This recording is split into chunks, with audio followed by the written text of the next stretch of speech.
Hi everybody, welcome back to my channel, or welcome if you're new. My name is Sam, and as I'm filming this video, it is currently September 20th, and I have only read one book off my TBR. So for the last week or so of the month, I really wanted to do one of these reading vlogs where I try to finish my monthly TBR. So this is the book stack that we have left for the month. If you watched my October TBR video, you would know that this book, Buffy the Vampire Slayer Out of the Madhouse, is actually on my October TBR. So I'm not going to worry about this one. We're just going to read it in October.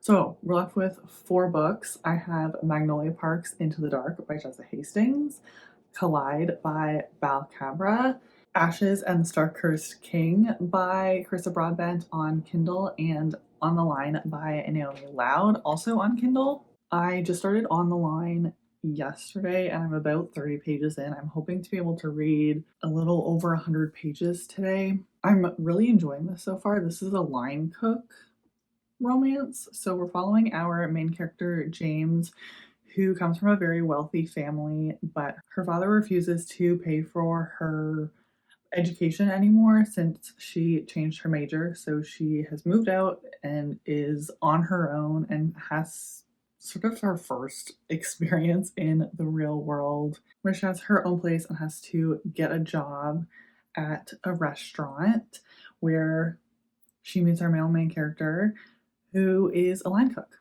So that's where we are right now. Like I said, I'm only about 30 pages into it so far.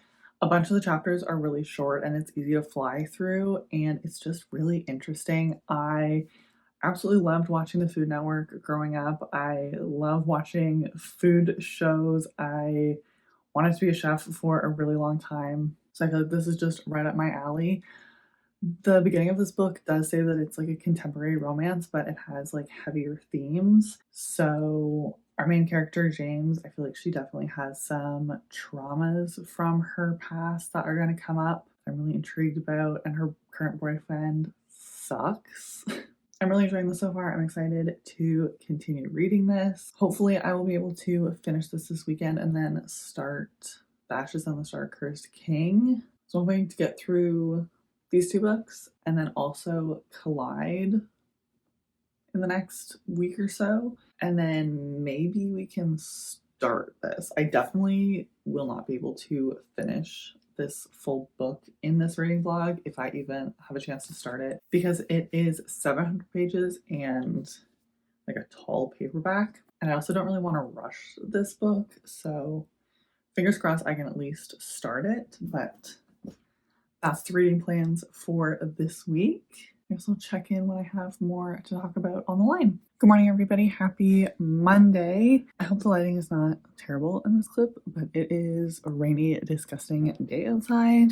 So I ended up not quite finishing On the Line over the weekend. I have about 60 or so pages left. So pushing the schedule that I had created for myself a little bit, but I'm really enjoying this. I really love the relationship between our 2 characters. The connection that they have is great, but there's some of the times that the pacing is a little weird, like just the timeline doesn't entirely line up, or some of the things that they do don't feel 100% believable in the way that they do them. This relationship is also very physical, which I don't mind. I love a spicy book now and again, but if that's not something that you're into, definitely keep that in mind. There's a lot spicy scenes in this book. I really am enjoying the mental health rep, and sort of the lessons are like overcoming your past, not letting that define you, sort of thing, like carving your way out in the world. I'm really enjoying it. I love the kitchen scenes. I love that Ozzy always wants to make food for James and that he can just like whip something together. I love that. Yeah, I don't have honestly a lot to say about this book. I'm feeling like I'm not really feeling any which way. I'm definitely really enjoying it, but that's it. Good morning, everybody. Happy Tuesday. I, again, am working with what I have for the lighting this morning.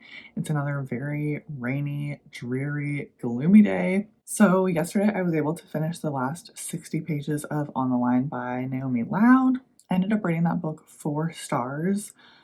All of my disjointed thoughts that I had yesterday still stand. I really enjoyed the book. I thought it was a lot of fun. I didn't want to put it down. Very, very spicy. So I know I said that yesterday, but keep that in mind. I really liked our characters' backstories and the depth that they sort of had and the way that they were working through their history to, I guess, just become the person that they want to be. I really appreciated that. But I did wish that we got a little bit more of an emotional connection or more of a conversation between our two characters instead of it just wrapping up in the epilogue. But overall, I did really enjoy it and I'm glad that I read it. I loved the restaurant setting. It really just brought me back to my Food Network days and watching every single like cooking show I could get my hands on. But that's it. I don't have a ton of thoughts about that book. It was a good time. I really enjoyed it. Then I was able to start the next book, The Ashes and the Star-Cursed King by Carissa Broadbent. This is the second book in the first duology of the Crowns of Nyaxia series. Yeah, so I guess this is the Nightborn duet, and I made it to 90 pages in this book yesterday. I am loving this book. I was honestly a little bit concerned going back into this series, not necessarily remembering everything that happened in the first book, knowing that I had a good time, but I thought that I might have struggled with this book a little bit. There's definitely a lot of things that I have forgotten from book one, but I feel like the plot overall is not super difficult to understand, and I was able to get caught up very quickly. There's a couple of characters that are like side characters that are mentioned that I don't fully remember who they were when they were first introduced.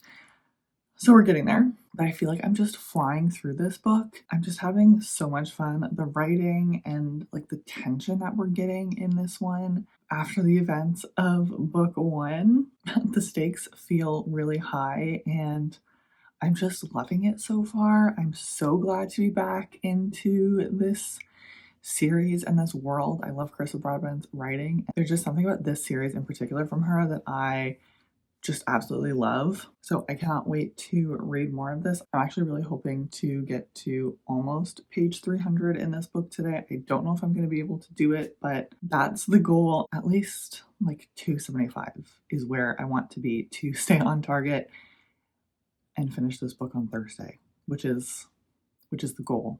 So we can read probably one more book in this vlog. I'm going to go finish getting ready to go to work. Hopefully have a couple minutes to be able to read a chapter before I have to go.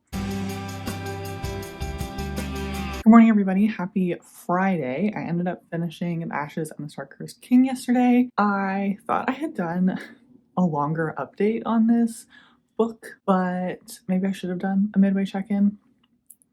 Oopsies. I think I'm settling on a 4-star rating for this book. I feel like I read it really fast and I was always excited to pick this book up and read it and find out what was happening next, but I just didn't feel as much of a connection with this book as I did with the first one. I feel like the stakes felt really high, except that just didn't follow through for me in the plot of the book. I feel like this book did a good job at dealing with grief after the events that happened in book one, and I did really enjoy that.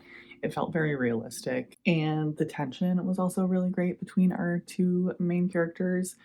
But I don't know, just a lot of this book felt like I sat on my thoughts for this book overnight, and I just still can't really find the words to describe how I'm feeling. I just feel like there wasn't enough substance in the plot for me to be really invested, and the way that the book ended, I didn't love. I guess the trope that was included is kind of frustrating for me. I don't love that trope in fantasy books, and the middle portion of this book definitely slowed down for me, and I was even like 250 pages from the end. I was like, okay, like when are we gonna get to this like final battle, the final conflict and resolution? Like, how is there still 200 pages left of this book? Like, let's go. So I do still love this series. I think this series is great and I'm very excited to continue, but unfortunately this book was a little bit of a disappointment to me, and I might have enjoyed it a bit more if I read it like right after reading the first one, or at least closer together. But I'm very glad I read it, and I'm very excited for the end of November to be able to pick up the next book. The next book that I'm going to be reading in this reading vlog is Collide by Bookstagram. This is a university athlete romance. I'm very excited. This, I think just based off the cover, this gives like Icebreaker, Maple Hills series vibes to me. And I've heard some good reviews about this, but I've also heard a couple mixed reviews about at least this first book. But I'm really excited to pick it up and get into it and just have a fun little contemporary romance. This book was also kindly gifted to me by bestie Emily, so thank you, Emily. Very excited to be reading this very soon after she got it for me, so it's not just lingering around on my shelves. So let's jump in and read the last book in this reading vlog. Fingers crossed I can still get started on Magnolia Parks, but definitely will not be finishing that one in this vlog.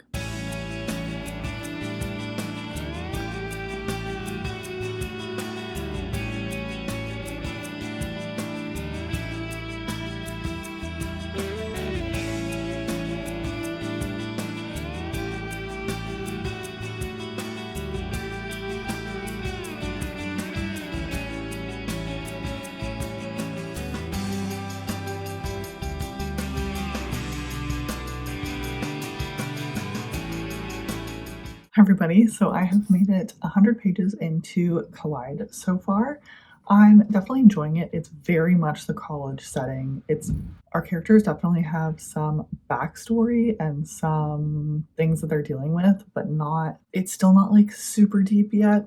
In this book, we're following Summer, who is in a psychology major, and she is trying to finish this project to be able to apply for her master's, I believe, or her PhD, one of the two. And her advisor is assigning her to do this project on one of the hockey players, which she has some bad history with hockey and really doesn't want to do it. But alas, her advisor has given her no choice. So she ends up working with Aiden, who is the captain of the hockey team. And he is currently on probation or dealing with some stuff for taking the blame of this party that got out of hand. So they are working on this project together, sort of a mutually beneficial situation. And their first impressions of each other, I don't know if it was because they were just both irritated based on their own circumstances, but it just felt a little aggressive for no reason and just a little weird. One other kind of random bit is Summer wants to be a sports psychologist for Olympic athletes, but continually says that she does not follow athletes. I feel like if you want to get into that field, you have to be involved in sports or be interested in following sports to some extent. It just seems a little strange. It's also very lusty and has a lot of physical attraction, although it's only been 100 pages. They haven't acted on anything, but it's giving college, which is the setting. So it's fine. I'm having a great time, but it's definitely not 5 stars by any means. I love the hockey team setting. I feel like sports romances are a lot of fun because you get that found family vibe in the like team camaraderie and friendships and bond that forms, and that's definitely one of my absolute favorite things. So that's definitely a lot of fun to get, I guess, the cameos from all of the other hockey players and the team group chats and stuff. So I'm definitely having a lot of fun. I feel like I'm reading it really fast, which is great, but I'm not sure if I will do any more check-ins on the weekend, but hopefully I will get this finished and I will check back in with you on Monday. Good morning, everybody. Happy Tuesday. It's October 1st today, so that means this reading vlog is officially over. Over the weekend, I was able to finish Collide by Bookstagram. I had a really great time with this book, and I think I'm settling on 4 stars. I really liked both of our characters and the chemistry that they had together, but I definitely had some issues with this book that landed it at a 4 star. Like I said in my last clip, I had a lot of fun with this book. It was a joy to read. It was very easy and just a fun college setting. I absolutely love sports romances because you get that friendship and found family bond with the sports team. I did find the pacing of this book to be pretty weird. I feel like the tension snapped really early on, and the dynamic of their relationship didn't make sense to who the characters are, or at least who Summer is. So that was definitely hard to follow at times. The plot didn't really move linearly. There was these side things that we were being told that just didn't make sense, or how they got into this situation that they were in didn't make sense with previous conversations that they had more in the beginning of the book. I also found this book to be very similar to some other books that I have read, which was a little annoying, but the communication and the consent in this book was great. It was very well done. Like I said, I had a great time overall, and I'm very excited to pick up the second book in this series. That's really all I have to say about this one. I also just barely started Magnolia Parks Into the Dark last night. I think I'm 30 pages into this book. I ended up having a very unexpectedly busy day yesterday, so I didn't get quite as far into this as I was hoping, but that's okay. I've started it. This is going to be a painful one. I'm very excited to get back into it and continue. I feel like I'm going to have to read this one a little slowly. But overall, this was a fantastic reading week for me. I ended up finishing both books that I read on Kindle On the Line by Naomi Loud, which I had a good time with, but was a lot more physical than anticipated. And also Ashes and the Star-Cursed King by Carissa Broadbent. I'm so excited to have a series at least caught up temporarily on my list. I had a really great time with that one. Unfortunately, didn't love it as much as book one, but I still love that world so much. And then also finished Collide by Bella Cabra, which we just talked about, and was able to at least start Magnolia Parks. That is everything for today's video. I hope that you enjoyed spending the week with me trying to finish my September TBR. Let me know if you have read any of these books or if they are on your TBR, what you read in the month of September. I would love to chat with you. If you did enjoy this video, please give it a like so that I know. I hope you have a great rest of your week, and I'll see you in the next one. Bye.